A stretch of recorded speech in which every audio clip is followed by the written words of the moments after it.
agus fàilte go trí seascad gannach becan is seachgan inis go amna Nollaig. Sean program BBC Alba a haidal go crea scílach an boranich ingantach an an sil spòrs na Halba. Is mis Iona Ballantyne agus ha mi tólaite ra go bhfuil Pauline NicDhòmhnaill ar ais callroom sin studio a manager ag skipa og na Halba fo is seach bliana diog. Ar y frogram noch, coiti sin arás ar gemachan an ddíreadh cheachcain an an SWPL a hyn. In nursing, túnta sin ar nara go skipa championship a Cluinnidh Edinburgh Caledonia. Agus brinne sin nu Georgia Adderley. Sé a bha cloich ar son skipa Spartans agus h-Alba genu a-mach hain an an sil squash.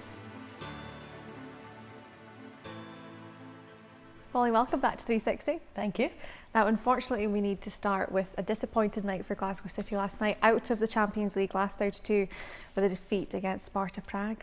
Yeah, it was a very frustrating night, both for Scott and the players, but I think probably the most disappointing thing I would imagine is, you know, starting the game the way they did and giving up a really soft goal, which made it a real uphill struggle for the rest of the 90 minutes. But you could even sense that frustration from the players on the pitch when you were watching it, couldn't you?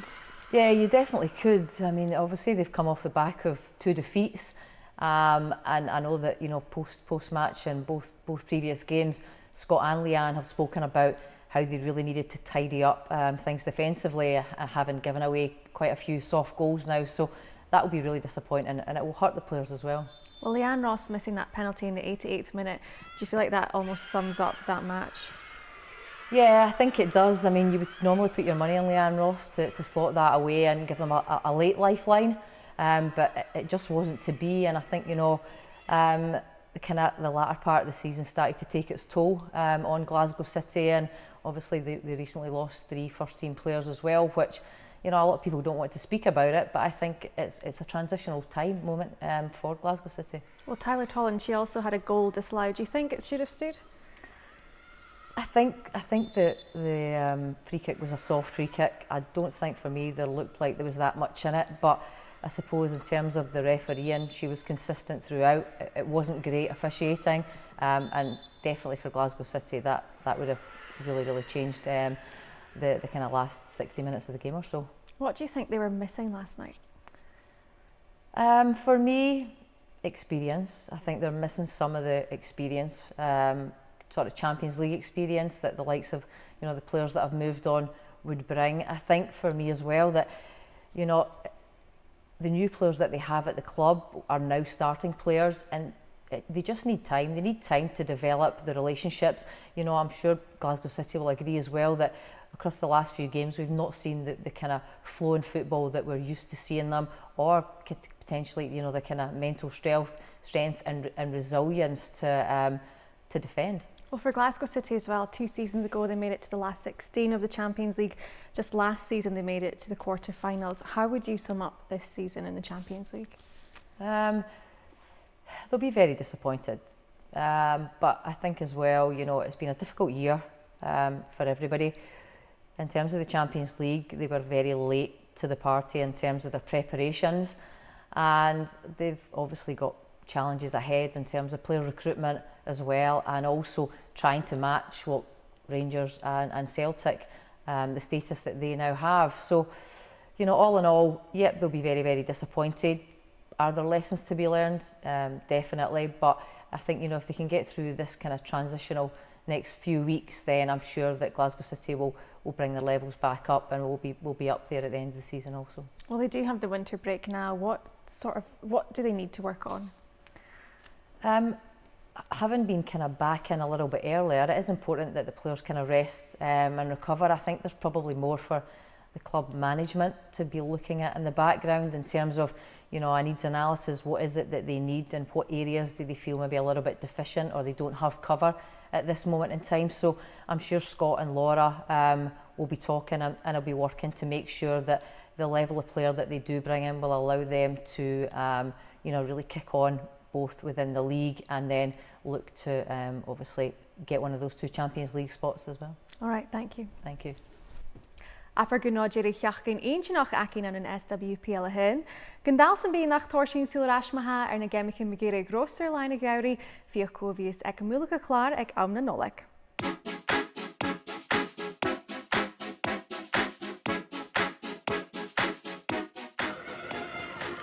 na Ioshin haid cosach troie agus gúteach seo tuachta mar éis seis háta de cíar thuirláin ag an bell a bhall sin na stib an na t-saoghal agus réníise op a scanneal bhdiste ball a dáisiche agus chudí stegan na líana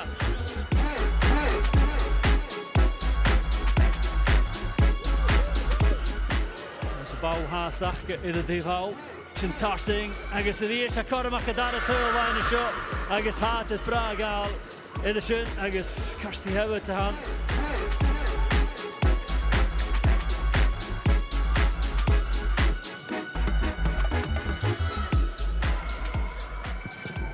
Dís searún a sin drupsa nes a dul troie agus go h-Alba trí gneánaí agus tíadach mar a bheith sinna gra a ball siimplí a sin go h-Alba tarsing é lein a tían.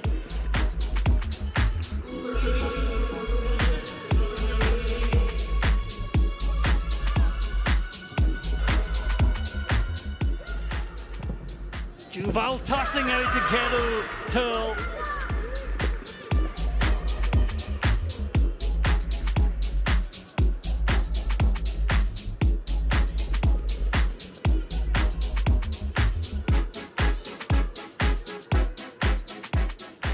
Ball galúp agus Steve an Oshain a tú a Lee Alexander agus a go Steve hat in the court of Tull agus va Carly Girasoli who was sin na fiach in the rutiken it.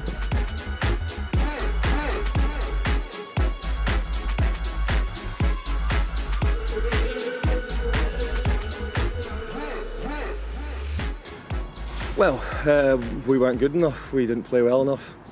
It's really as simple as that.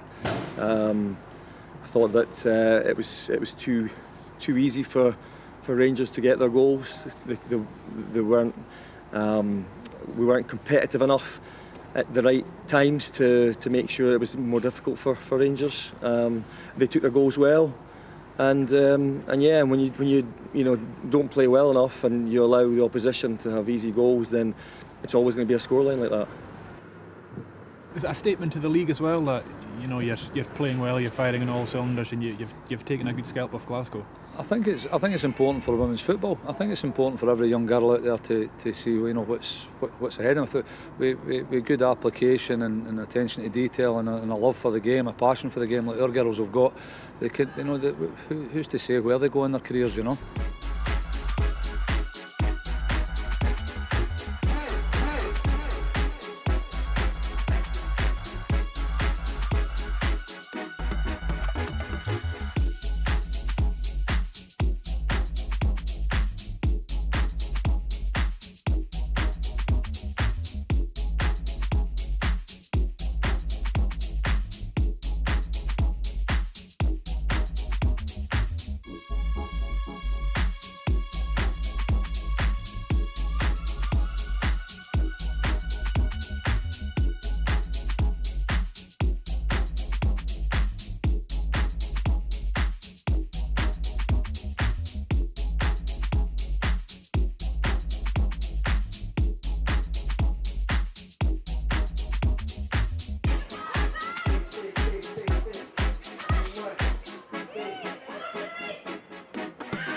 Pauline, the league that keeps on giving. I mean, where to even start? Probably Glasgow City versus Rangers.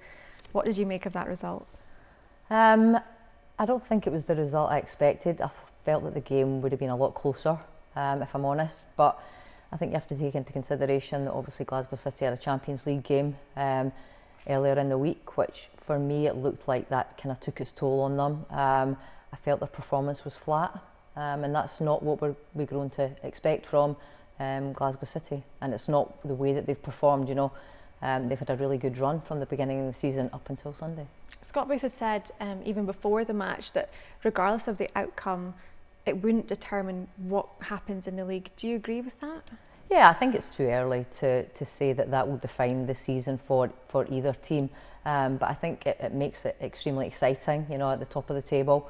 And I think, you know, it gives everybody a real drive to make sure they look after themselves in this winter break and come back in the best possible condition. And the games will come, you know, very, very, very quickly, as Glasgow City know, because their first game will be against Celtic. So they need to probably kind of recover and then really set their sights on trying to ensure that they resume to what they would expect their way of play to be. And Rangers sitting at the top of the table now, is that even what you expected at the start of the season? I think for me, I expected it, but maybe not as early as this. I think that, you know, Glasgow City had the edge over everybody having their Champions League game way back in August, so they had a proper pre-season, whereas Rangers was a little bit kind of interfered with, and I think that makes it quite challenging in terms of players building relationships. So we've seen Rangers perform sometimes to full potential, but maybe on occasions they've struggled against Forfar, 2 very, very late goals, you know. So for me, I wasn't quite sure if they'd be able to kind of really hit the ground running against a side as experienced and as well drilled as Glasgow City, as they did. Absolutely. Well, if we do move on to Motherwell versus Celtic Bouncing back from that 2-2 draw with Forfar Farmington, solid 5-0 win for them. They did need that after that draw, didn't they? Yeah, they did, and I think after the Forfar game there was quite a few tough words expressed, and I think that Celtic players themselves will know that wasn't good enough, you know, by their own standards. I felt that, you know, they were wasteful in the first half. So to show that bounce back ability and again really make a statement as well in terms of what they see as important for them moving forward as a club will be something well received, I'm sure, by Fran. And Spartans getting that last minute goal against Hearts there. You saw that in the 97th minute. I mean, fantastic goal. What did you make of that result? I think I knew it was always going to be probably a tight game. It's an Edinburgh rivalry, isn't it? It's a derby. It's a fantastic goal. You can't take anything away from Alana Marshall. Just her insight and her understanding of the game and the quality that she has. I think it's really hard to take from Hearts, who are going through a bit of a kind of transitional period at the moment. But yeah, a really exciting finish to the game for Spartans. And Hibernian getting that 3-0 win, that was something they also really needed, wasn't it? Yeah, definitely. I think that, you know, I've watched their last few games, and I think that there's been parts of their performances that have been actually really good, but they've just not been clinical enough in the final third of the pitch. So I'm sure Neil and the players and staff will be relieved to get back to winning ways, and that gives them something to build on moving forward as well. From seeing the league from the start of the season up until now at the winter break, what are your thoughts so far?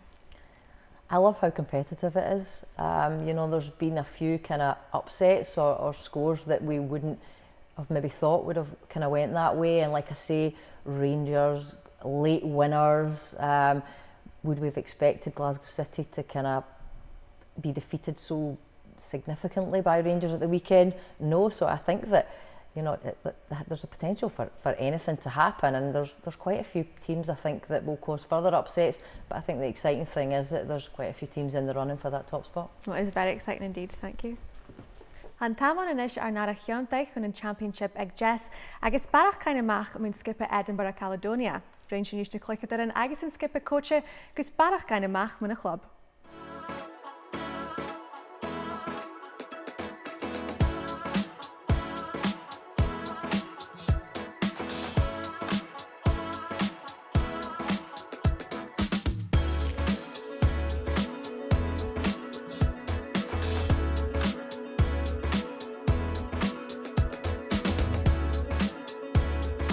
Hannig skipper fod yn eich ball-coise Edinburgh Caledonia gufi, leis gyda'n gyleg na cluicheadair yn Edin spòrs go látir.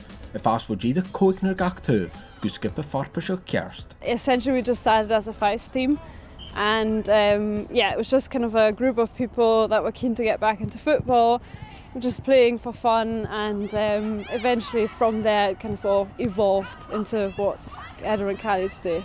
For me personally, it was quite interesting because I had just moved here and I was looking for a football team, and we quickly got a group together, really nice people, we instantly clicked as a team, and really good from the beginning. Sammy, our club captain, she had a team, and I played with another team, and there was a group of us, and she one day just said that she was looking to enter us into a women's league, and were we interested in joining up, and so her team of about 7 joined our team of about 7, and Callie was born. We played a couple of seasons for the Football Club of Edinburgh. They had a men's team, and we joined with the intention of being their women's side, and after a couple of years we decided that we'd be better just running our own team. So we decided on the name, we designed the badge, picked our colours, and off we went. Ha carges agus Georgia Adderley gymysga club, rydw gan hana taich gus barach cluicheadair yn aice and skipper. I used to be a hockey player all through my junior years, played through national and district level, always wanted to play football, and then took a step back away from hockey a couple of years ago, and one of my work colleagues said, you should join our team, it's a really inclusive team, so I just took the jump and thought, I'm going to go back to football. The girls are brilliant, we're such a tight-knit squad, we bring in new players every season, so always felt part of the team as soon as I got here, which was brilliant, so really enjoy it.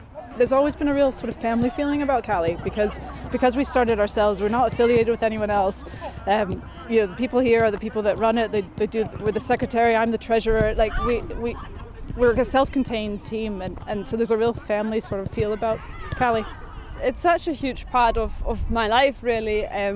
It's a great club, we all get on so well, and we've been together for a long time, but we've always managed to maintain the culture, and it's just great. We get on really well on and off the pitch. When we could, we'd go on nights out, go on trips together, so it's a really strong community.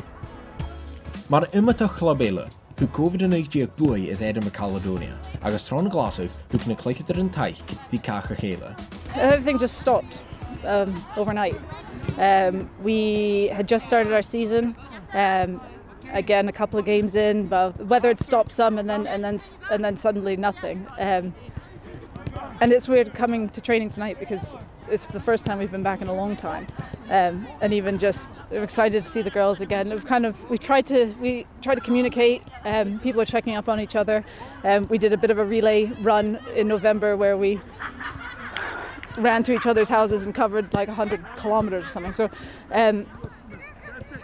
But not training. We're here to play football. That's what we want to do. We want to get the season going. We used to train twice a week, play on the Sundays, and obviously we can't do that anymore. It's had a massive impact on just our ability to develop further as a team as well, playing as a group. I think we managed to play and train during the summer for a small period of time, and you could see that it was all a bit slower, the passes weren't as accurate, so it's been a challenge for the team, I think, to maintain the fitness levels as well, but hopefully we can get back to previous levels soon. It's been pretty gutting because we've not been able to train. We've been really good as a team and actually kept together on the group chat, and whenever there's been football on the telly we've been talking about it, and we've also done like a relay race around Edinburgh from all our homes. We did it as a memorial for one of our managers' work colleagues, so that was really good as well because we actually got to see the girls at a distance and do a bit of a relay each and pass on the baton of the Calais flag, so that's been a positive for us, but it's been difficult, but it's just great to be back. As Joey yn neach van SWF got on Championship South iddo chwdief gwa Sherry Blanúr, and skip a haast a fave gus fang dash iddo farg. Oh, we were devastated. Obviously seeing other clubs and the men's side playing a lot more, we were just gutted and just wanted to get back playing. And it just wasn't what we were looking for in such a difficult time, and we thought this was going to be our chance, we'll get back to it. But it's just one of those things, like, we've just got to take in our stride, and we'll come back stronger when we are allowed to play, which is the main thing. I understand it, and I don't think we should be stop starting like we have been. I think it'd be a really clear decision of we're not going to do anything until January or whenever, and then a really clear idea of how we're going to go forward, because the stop starting doesn't do us any favours. It's expensive, so we pay for training and then nothing, then we don't train for weeks. So as a club that are self-funded, the money's a concern. So I'm not happy about it, but I hope that means that come January we've got a plan forward, and then we can get on with the season and see how we do. Not happy. We want to get back to playing, and obviously we understand this. We need to adhere to the regulations and guidelines and everything, but we just want to play, and keen to just get back to it, whatever it takes. The Iona na dúling a chud COVID in Jacob Bíalú club. Han carches and SWPL larger so roimhe. People have got each other's backs, and I think that's what really comes across. And I think when people come to the club, they find that they see that. They can see that people are friends. Some of the girls got married in the last couple of years. We were all there. Like, it's just a real sort of community. The fact that we've been together for such a long time, I mean, you always have new players joining, some people leaving, but we've always managed to maintain that culture, and it's really a case of, everyone supporting each other. And I think, we want to win and we want to compete, but it's not just that. Everyone, is keen to have that team spirit, and it's really about supporting each other and that sense of community and team spirit. I felt part of the team as soon as I walked in the door. The socials as well, off the pitch. Like I've said earlier, we're a really tight-knit team. We're always on the group chat talking to each other. Socials like we were saying during lockdown. It's a special place to be, and I'm delighted that it's the club I came to after not playing football for so long. I just think it's brilliant. It's a really great team.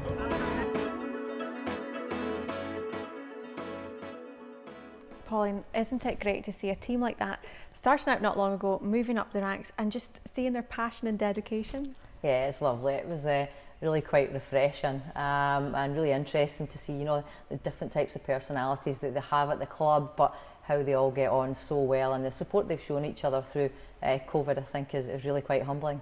I also found it interesting what they were saying about maintaining fitness, and actually kind of throughout this whole pandemic. Is that something we're seeing across the board? Yeah, I think unfortunately, given the circumstances, it is. I think there's times throughout the season, throughout a normal season, that you have to kind of take accountability for maintaining your own fitness and stuff like that. But I think that the longer this has gone on, the more challenging that becomes. At the end of the day, we play a team sport for a reason. We want to be around other people. We want to have other people to compete against. So I can really appreciate that it's been challenging for players across all levels. A team like Edinburgh Caledonia, what they've done, and just in the past couple of years, is that something we want to be seeing more of in the women's game? Yeah, definitely. I think what's really important is that not everybody will play at elite level, and at the end of the day, football was for everyone. And I think for me, it's something that from a Scottish FA perspective, that there has to be opportunity there for people, whether it be they just want to play participation recreation level, or even for senior players, experienced players that maybe can't commit the same as they previously had, but they still have a real drive and a desire to continue to play. Because they are just a great example of people coming together who just love the game. Yeah, it looks fantastic, and it actually probably takes me back to when I first started, and the reasons that I played were the social interaction, the fun, the camaraderie. I'm not going to say the nights out because I was only 11, but just being part of something and feeling valued, and it looks lovely, and it's great to see it portrayed tonight. Definitely, thank you. Hai darf go leor Iona einer son spòrs, gun lui a collery diachan in schola cutjoch, ach sin of Georgia Adderley Yanu gochin garage, gus in the reine huis a hinchin amas out of a hun and a squash.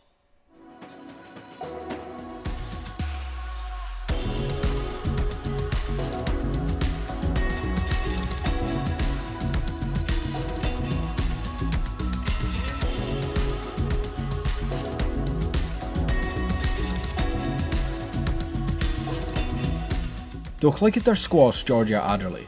Fa festive go seo go raibh son slighe an spòrs a leantainn. I remember in primary 6 we had to do what do you want to be in the future, and I remember I've still got it. I think I've got this big essay that was like, I want to be a professional footballer, I want to play for Arsenal ladies and play for the Scotland national team, and basically as long as I can remember I've wanted to be a sports person. I think when I started playing squash, I was like, oh, this is fun. And I just kind of kept them going, and I was like, you know what, I want to do one of these professionally one day. Chráha hiad blasta ag Georgia a dúich rochga chugad rún squash, ach le skip a ball-coise náisiúnta na h-Alba a séu chu masaringi ag a club Spartans. It was amazing. So when I was like 13, I got an email, random email. You know, like with the first call-ups, it was the same for squash actually. You get the email saying, here's a camp, and you have no idea it's coming. You're like, oh my goodness, this is so exciting. And I still remember that feeling for both squash and football. And I had my first camp when I was 13, and that was amazing. I didn't get through the next round or into the team, but then the next year, again, I knew that was something I was aiming for.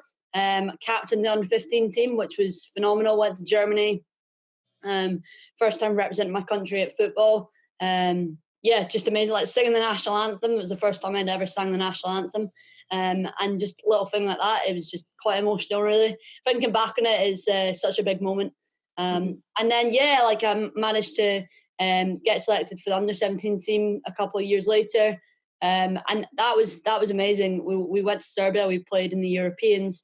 And actually, the 10 days where we were in Serbia is still like 10 of the best days of my life. Faiseller go chom ag Adderley serviceing ons na ga, a sé an dudh bhain hí idir upper scola agus a dá spòrs, smar sin ba tug ag Georgia, ball-coise no squash. I think I kind of had a different attitude to both sports, which was the way that I kind of came to my decision. So football, I loved every minute. I absolutely loved it, loved being on the pitch. But I felt like I didn't quite have the like winner's attitude and the like, I suppose you call it champion mindset, don't you? In that mindset of going, well, what do I need to do to get to the next level? It was like, you know what, like I know I need to improve my throw-ins or my long range passing, but I actually just love football. Whereas squash, it was kind of a case of like every training session I was like, I had a purpose. And I think for me, that was the thing that made me realise that actually with squash, I can really go somewhere. I know that I've got this mentality, and when I'm on court, I always want to better myself, which it wasn't, that wasn't the case with football, but it definitely felt like it was more the case with squash. Nu de hanigi go cagúna gynne squash a bhaid dul a leantainn. Fa féim ag an dalab yn y gog na skillan na leisachugars an farpas yn ei cwt gen y dynge a share am san dŵl. Rwyt gan a Georgia a gachagug if ac yma dydyf y dosach. I had a rocky first couple of years when I was training full time were pretty up and down. I think it's really different. It can be really easy just to go in and tick the boxes.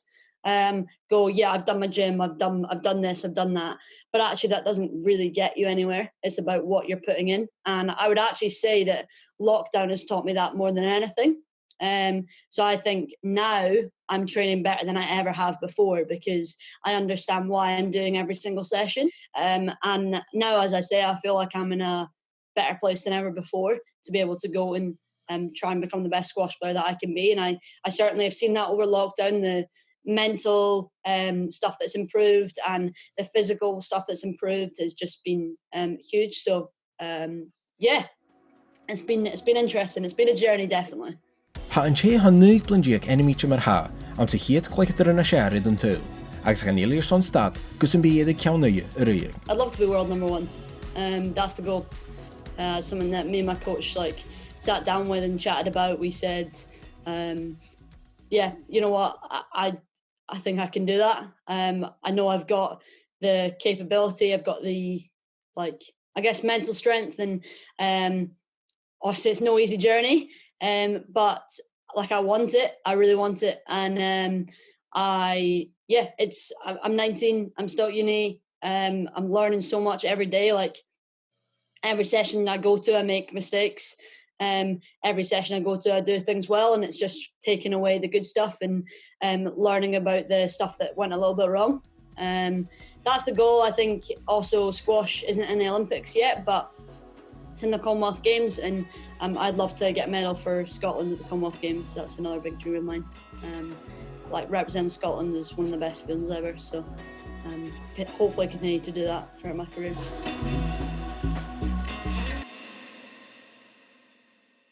Pauline, as Georgia said, representing Scotland is one of the best things ever. I mean, you can just feel her dedication and passion for the sport, can't you? Yeah, you definitely can. It just makes me smile actually, even thinking about the time that I was working with Georgia. She's just so positive, such an inspiration, and she's just so ambitious, and it's a joy, you know, to spend time with her. It's a joy to listen to her talk about her journey tonight, and I really do think that she has a really incredible future ahead. Is she the kind of person who you would miss from a Scotland setup now? Yeah, definitely. I think, you know, like I say, our energy and our positivity about the group is something that really rubs off on people, and I think that she's such a good communicator as well. She has natural leadership skills, which it's not always the easiest for our young players to develop these days. So yeah, we definitely miss her, but I think she might come back to the game at some stage. It's quite a big commitment and change to make at quite a young age, to go from football to squash and completely change your sport. But even just hearing her, you have no doubt when she says she wants to be world #1. That's someone we could see as world #1 soon. Yeah, definitely. I mean, I think she is very mature, and she has a really good understanding and a realism to what her strengths are, what her attributes are, and what she needs to develop. She really was trying to do both at the top level until such times as she made the choice. But if I'm honest, I don't think that I was surprised by the choice. I think she's so ambitious, and squash is an individual sport, so she's very much in control of her own destiny, and if that is to be world #1, then, you know, I wish her all the best of luck in achieving that. Well, we were speaking about Scotland under-17s, and she was with them when you were involved, and you are still involved obviously now. I mean, can you just tell us how this year has been for you? It's been very challenging. You know, I don't see my job as a job, so to speak, because I get to do something that I love. I think the biggest challenge for myself and probably the other staff is that we miss being on the pitch, we miss being around the players, and, you know, we have a real desire to help our best young players develop, both as people and as players. So that's been really challenging, because, you know, we still don't really have a definite date as to when we can resume that. And I'm sure for the players, they probably, I don't know if they miss the staff, but I think they miss each other. You know, they miss being in that best environment.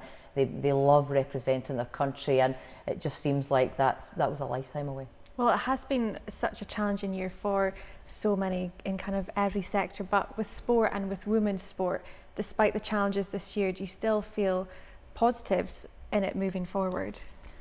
I think, you know, everybody has been faced with the same challenge, and I think, you know, you have a decision to make. You can kind of moan and complain and get frustrated about what's happened, or for me it's about, as soon as we can resume, we go, and it's all guns blazing, and we try our best in a realistic way to make up for lost time.